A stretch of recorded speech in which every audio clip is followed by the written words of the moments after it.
There are 5 stages in grief therapy, and as we think about change, the reason our parents adapted to change more readily than we did is because the changes came with spaces between them. But in our world, changes just come like waves of the ocean. You experience a change and you look up and here comes another one. And you experience a wave, and it takes time to deal with the waves of change. And the 5 stages we go through, the first stage of any major change in your life is we experience shock. Any of y'all been shocked lately? Any of you, during the course of your life, endured a shock?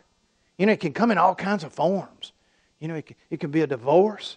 It can be a pink slip. It can be an untimely death. All kinds of shocks. And I suppose we've all had to make some mid-course corrections along the way, haven't we? Everyone's been shocked. And then the second stage, when you experience a major change, is usually a flood of emotion. So anytime an emotion is not dealt with, it may be suppressed, but it will come back when you least expect it. Which brings us to the third step of grief therapy, or dealing with a major change, and that is we bargain. We have to kind of figure out what we're going to do. You know, if there's a new regulation come down, you just say, well, I'm just not going to do it. I'm just going to ignore it. Or you say, what do we do now?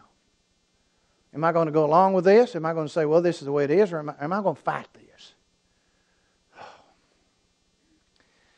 And then the 5th stage is acceptance.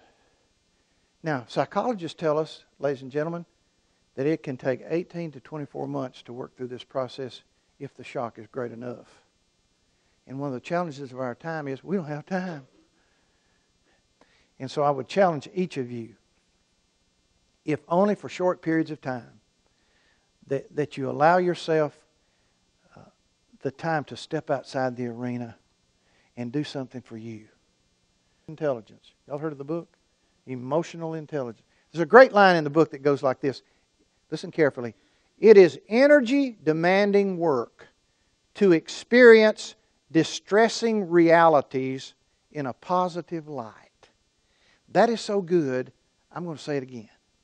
It is energy-demanding work to experience distressing realities in a positive light.